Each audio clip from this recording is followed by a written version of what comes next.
Assalamualaikum warahmatullahi wabarakatuh. Kami dari kelompok 1 akan menjelaskan tentang konsep tumbuh kembang anak mulai neonatus sampai remaja.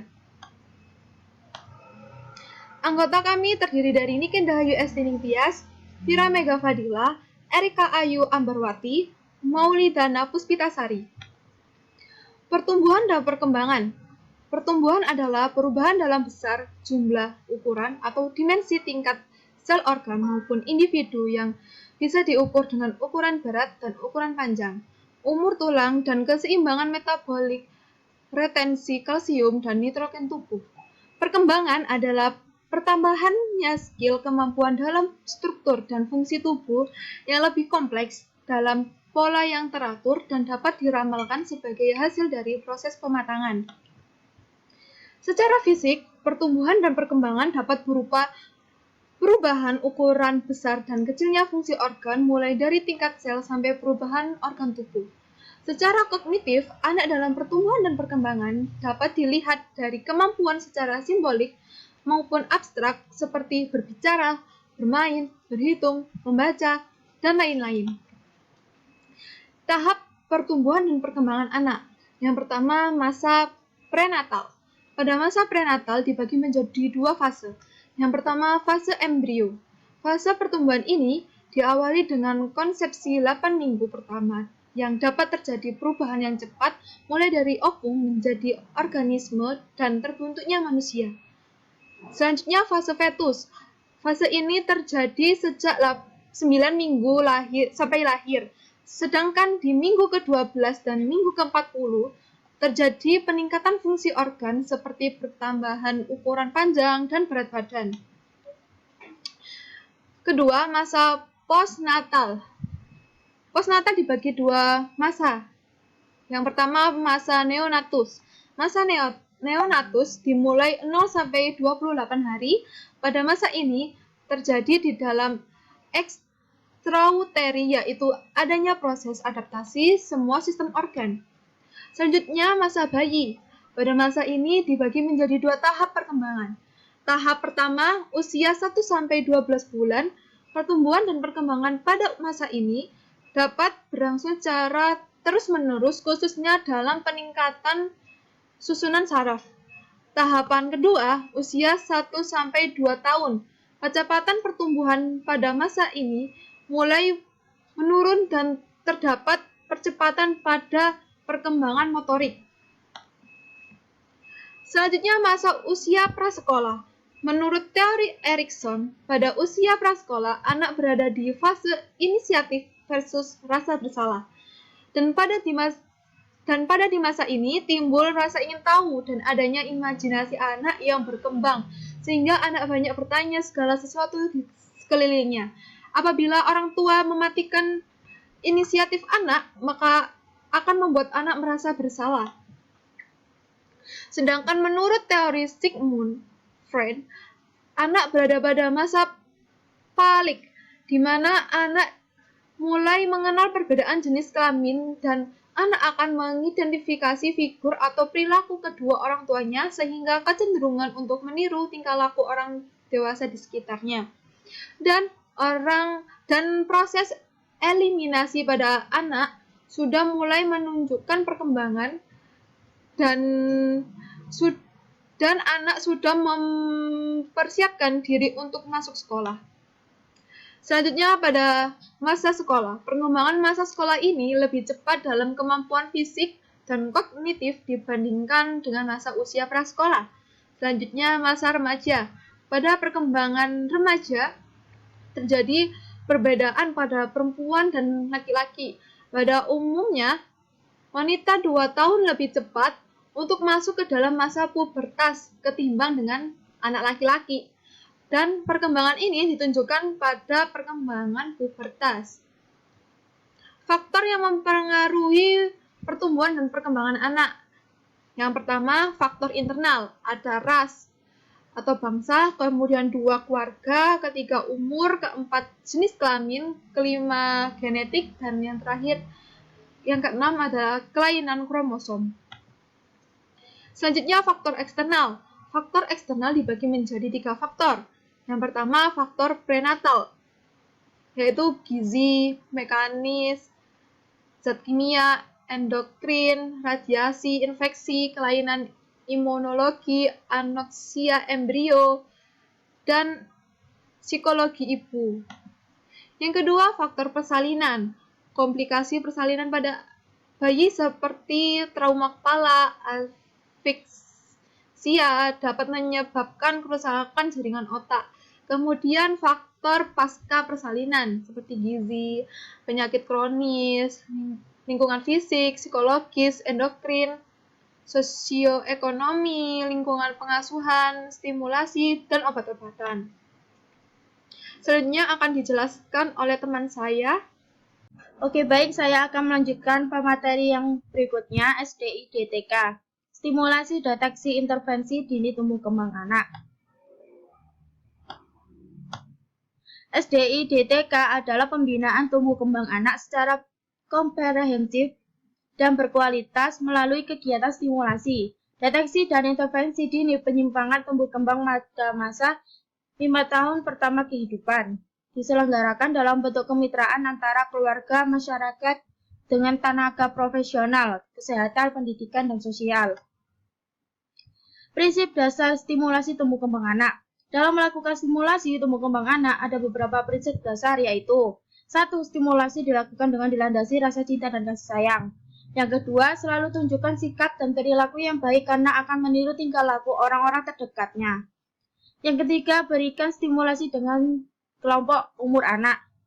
Yang keempat, lakukan stimulasi dengan cara mengajak anak bermain, bernyanyi, bervariasi, menyenangkan, tanpa paksaan, dan tidak ada hukuman.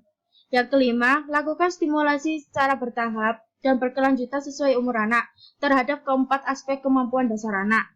Yang keenam, gunakan alat bantu atau permainan yang sederhana, aman, dan ada di sekitar anak. Yang ketujuh, berikan kesempatan yang sama pada anak laki-laki dan perempuan. Yang kedelapan, anak selalu diberi pujian, bila perlu diberi hadiah atas keberhasilannya. Jenis deteksi dini tumbuh kembang. Ada nomor 1, deteksi dini penyimpangan pertumbuhan. Yang kedua, deteksi dini penyimpangan mental. Tujuan untuk mendeteksi secara dini adanya penyimpangan atau masalah mental emosional pada anak prasekolah. 1. Checklist autis anak prasekolah. Bagi anak umur 18 bulan sampai 36 bulan. 2. Tujuan untuk mendeteksi secara dini adanya autis pada anak umur 18 bulan sampai 36 bulan. Yang ketiga, formulir deteksi dini gangguan pemusatan perhatian dan hiperaktivitas menggunakan abbreviated corner rating scale bagi anak umur 36 bulan ke atas. Yang keempat, tujuan untuk mendeteksi secara dini adanya gangguan pemusatan perhatian dan hiperaktivitas pada anak umur 36 bulan ke atas. Yang kelima, penyimpangan bisa salah satu atau lebih kemampuan anak, yaitu kemampuan gerak kasar, gerak halus bicara, dan bahasa, serta sosialisasi dan kemandirian anak. Sasaran SDI-D3. Sasaran langsung. Semua anak umur 0 sampai 6 tahun yang ada di wilayah kerja puskesmas. Yang kedua, ada sasaran tidak langsung. Tenaga kesehatan yang bekerja di lini terdepan atau dokter, bidan, perawat, ahli gizi, penyuluhan kesehatan masyarakat, dan sebagainya. Tenaga pendidik, petugas lapangan KB, petugas sosial yang terkait dengan pembinaan tumbuh kembang anak, petugas sektor swasta, dan profesi lainnya. Ada tes Danver 2. Ada pendahuluan, yaitu alat screening perkembangan untuk menemukan secara dini yang berpotensial mempunyai penyimpangan perkembangan dari lahir sampai usia 6 tahun. Yang kedua, ada bukan tes IQ, tidak dapat meramal kemampuan intelektual adaptif atau perkembangan anak di masa mendatang. Yang ketiga, bukan tes diagnosis gangguan perkembangan seperti gangguan bahasa, gangguan belajar, dan lain-lain. Tujuan tes Danver 2. 1. Menilai tingkat perkembangan anak sesuai dengan tugas kelompok umurnya. 2. Monitor atau memantau perkembangan bayi atau anak yang berisiko terjadi gangguan perkembangan. Bayi atau anak dengan risiko tinggi perlu mendapat prioritas bayi prematur, berat lahir rendah, riwayat asfiksia, hiperbilirubinemia, infeksi intrapartum, ibu diabetes mellitus, gemeli, dan lain-lain. Tujuan umum. 1. Mampu melakukan screening perkembangan dengan cara Denver 2 secara mandiri. Tujuan khususnya 1. Menjelaskan pengertian screening perkembangan. 2. Mendemonstrasikan menyiapkan screening perkembangan. Yang ketiga, mendemonstrasikan langkah-langkah tes perkembangan secara berurutan dengan tepat. Yang keempat, dapat menginterpretasikan hasil tes perkembangan. Yang kelima, membuat kesimpulan hasil tes perkembangan. Yang keenam, menjelaskan tindak lanjut pada anak dengan masalah perkembangan. Yang ketiga ada formulir Denver 2, deteksi dini penyimpangan perkembangan anak umur kurang 6 tahun, berisi 125 gugus tugas yang disusun dalam formulir menjadi 4 sektor untuk menjaring fungsi tersebut. Bidang atau aspek yang dinilai. 1. Personal sosial, penyesuaian diri dengan masyarakat dan perhatian terhadap kebutuhan perorangan. Yang kedua, fine motor adaptif, koordinasi mata tangan memainkan menggunakan benda-benda kecil. Yang ketiga, ada language atau bahasa, mendengar, mengerti, dan menggunakan bahasa. Yang keempat, gross motor, duduk, jalan, melompat, dan menggerakkan umum otot besar. Baik, saya akan menjelaskan materi selanjutnya, yaitu Finland. Tes VCMS atau Finland Social Maturity Scale merupakan alat tes yang berfungsi untuk mengukur dan mengungkap tingkat sosial kematangan anak. Tes ini diberikan pada anak usia 0 sampai 25 tahun ke atas dengan tujuan untuk mencari kematangan sosial anak.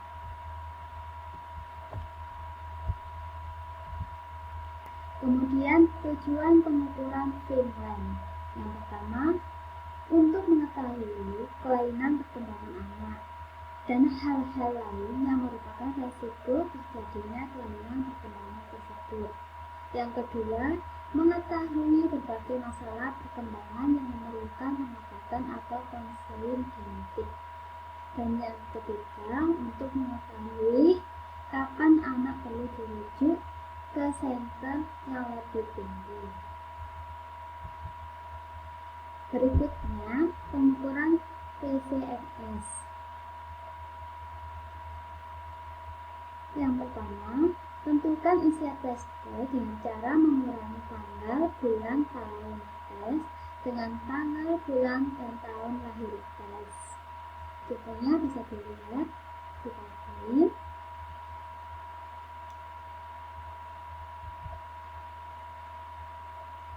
Kemudian penilaian VCMS.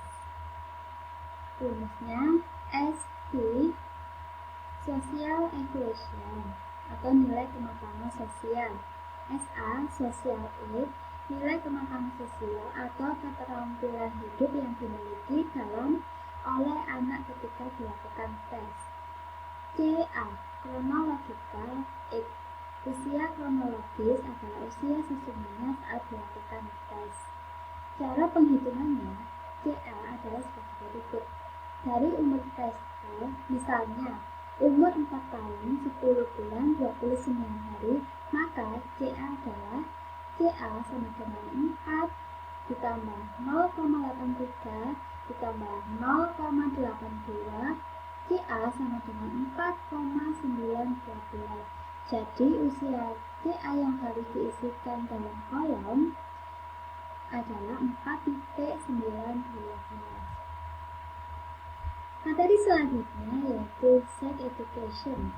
Apa sih Sex Education itu? Sex Education adalah pembelajaran mengenai seks pada anak. Pendidikan seks punya banyak manfaat bagi si kecil, mulai dari membuat mereka agar lebih berhati-hati dalam pergaulan, bahkan terhindar dari kekerasan atau pelecehan seksual yang perlu diketahui. Pendidikan seks bukan berarti kamu atau pasangan mengajarkan bagaimana sexual intercourse, Tapi bagaimana anak lebih mengetahui dan menghormati organ-organ reproduksinya. Kemudian, pendidikan seks sesuai fase tumbuh kembang anak. Usia 0-3 tahun mengajarkan pendidikan seks kepada anak bisa dimulai dari usia ini. Ibu sebagai orang tua bisa memberitahu nama-nama bagian yang sebenarnya. Usia 4-5 tahun. Di usia ini kita sudah bisa mengajarkan nama-nama dari bagian tubuh internal dan eksternal, khususnya bagian-bagian reproduksi. Kemudian usia 6-8 tahun mengajarkan pendidikan seks kepada anak di usia ini.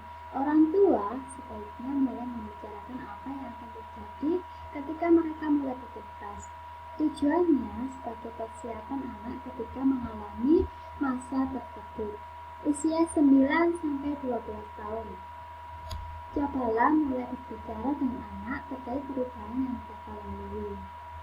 Hal ini agar anak memahami kalau menstruasi, ereksi, ejakulasi. Kemudian usia 13-18 tahun. Nah, ini tahap di mana anak mulai tertarik dengan lawan jenisnya. Maka dari itu, kamu dan pasangan sah-sah saja membahas masalah cinta, keintiman, dan cara mengatur batas dalam hubungan mereka dengan lawan jenis. Saya, Vira Meka Fadila, akan melanjutkan presentasi anticipatory guidance. 6 bulan pertama, menganjurkan orang tua untuk membuat jadwal dalam memenuhi kebutuhan bayi. Membantu orang tua untuk memahami kebutuhan bayi terhadap stimulasi dari lingkungan. Support kesenangan orang tua dalam melihat pertumbuhan dan perkembangan bayinya. Contoh respon tertawa. Menyiapkan orang tua untuk kebutuhan keamanan bayi. Menyiapkan orang tua untuk imunisasi bayi. Menyiapkan orang tua untuk memulai memberi makanan padat pada bayi. 6 bulan kedua, menyiapkan orang tua akan adanya stranger anxiety, menganjurkan orang tua agar anak dekat kepadanya, hindari perpisahan yang lama, membimbing orang tua agar menerapkan disiplin sehubungan dengan meningkatkan mobilitas bayi, menganjurkan orang tua menggunakan kontak mata daripada hukuman badan sebagai sesuatu yang disiplin. Usia 12-18 bulan. Menyiapkan orang tua untuk mengantisipasi adanya perubahan tingkah laku dari toddler, menyiapkan secara bertahap. Adanya jadwal waktu makan yang rutin, pencegahan bahaya kecelakaan yang potensial terjadi. Perlunya ketentuan-ketentuan atau peraturan, disiplin dengan lembut dan cara-cara untuk mengatasi negativity dan temper tantrum. Perlunya mainan baru untuk mengembangkan motorik, bahasa, pengetahuan, dan keterampilan sosial. Di usia 18-24 bulan, menekankan pentingnya persahabatan sebaya dalam bermain, menekankan pentingnya persiapan anak untuk kehadiran bayi baru, mendiskusikan kesiapan fisik dan psikologis anak untuk toilet training, mendiskusikan perkembangan rasa takut untuk seperti pada kegelapan atau suara keras, menyiapkan orang tua akan adanya tanda-tanda registrasi pada waktu anak mengalami stres. Di usia 24-36 bulan, mendiskusikan kebutuhan anak untuk dilibatkan dalam kegiatan dengan cara meniru, mendiskusikan pendekatan yang dilakukan dalam toilet training dan sikap menghadapi keadaan-keadaan seperti mengobok atau BAB di celana, meningkatkan keunikan dari proses berpikir toddleris melalui bahasa yang digunakan, ketidakmampuan melihat kejadian dari perspektif yang lain, menekankan disiplin harus tetap berstruktur dengan benar dan nyata, ajukan alasan dan rasional, hindari kebingungan dan salah pengertian. Pencegahan kecelakaan pada anak. Kecelakaan merupakan kejadian yang dapat menyebabkan kematian pada anak. Kepribadian adalah faktor pendukung terjadi kecelakaan. Orang tua bertanggung jawab terhadap kebutuhan anak, menyadari karakteristik perilaku yang menimbulkan kecelakaan, waspada terhadap faktor-faktor lingkungan yang mengancam keamanan anak. Faktor-faktor yang menyebabkan kecelakaan, jenis kelamin biasanya lebih banyak pada laki-laki karena lebih aktif di rumah. Usia pada kemampuan fisik dan kognitif semakin besar akan semakin tahu mana yang bahaya. 1. Masa bayi, jenis kecelakaan, aspirasi benda, jatuh, luka bakar, keracunan, kurang oksigen. Pencegahan, aspirasi, bedak, kancing, permen. B. Kurang O2, plastik atau sarung bantal. C. Jatuh, tempat tidur ditutup. Pengamanan, tidak pakai kursi tinggi. D. Luka bakar, cek air mandi sebelum dipakai. E. Keracunan, simpan bahan toksik di lemari. 2. Masa toddler, jenis kecelakaan, jatuh atau luka akibat mengendarai sepeda, tenggelam, keracunan atau terbakar, tertabrak karena lari mengejar bola atau balon, aspirasi, dan asfiksia. Toilet training. Toilet training yaitu membiasakan anak supaya dapat BAB dan BAK di tempat yang semestinya. Toilet training juga dapat membantu anak mengerti akan kebutuhan biologis. Toilet training berguna untuk melatih kemandirian anak sejak kecil karena tidak selalu bergantung kepada orang tua untuk membantunya BAK dan BAB.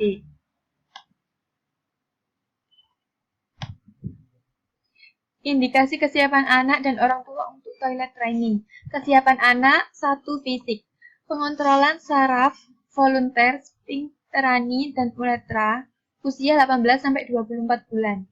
Mampu untuk tetap kering menahan BAK selama 24 jam. Pengembangan keterampilan motorik kasar, duduk, jongkok, berjalan. D. Perkembangan keterampilan motorik halus, mampu membuka celana dan berpakaian. 2. Psikologis, mengenai adanya dorongan untuk diksi dan defikasi, kemampuan berkomunikasi verbal dan nonverbal mengindikasikan dorongan untuk diksi atau defiksi. C. Kemampuan kognitif, meniru dengan tepat tingkah laku dan mengikuti pengarahan. D. Mengekspresikan keinginan untuk menyenangkan orang tua. E. Mampu duduk atau jongkok di atas toilet 5-10 menit tanpa cerewet atau turun. F. Mengikuti tingkat kesiapan anak. G. Keinginan untuk meluangkan waktu, perlu kesabaran dan pengertian. H. Tidak stres, keluarga atau perubahan seperti perceraian, pindah rumah, mendapat adik baru, atau akan berlibur. I. Memberi pujian jika anak berhasil. Pengajaran toilet training bisa dimulai dari diskusi pentingnya BAB dan BAK di toilet dan dilanjut pengenalan alat-alat yang ada di toilet. Selain itu, anak dapat dibantu dalam praktik menggunakan alat-alat tersebut. Selama toilet training BAB dan BAK di toilet juga harus dijadikan rutinitas supaya menjadi kebiasaan. Lebih banyak praktik juga akan membuat anak lebih cepat menguasai penggunaan toilet. Anak juga akan lebih peka terhadap kebutuhan biologis sehingga sadar kapan mereka butuh ke toilet.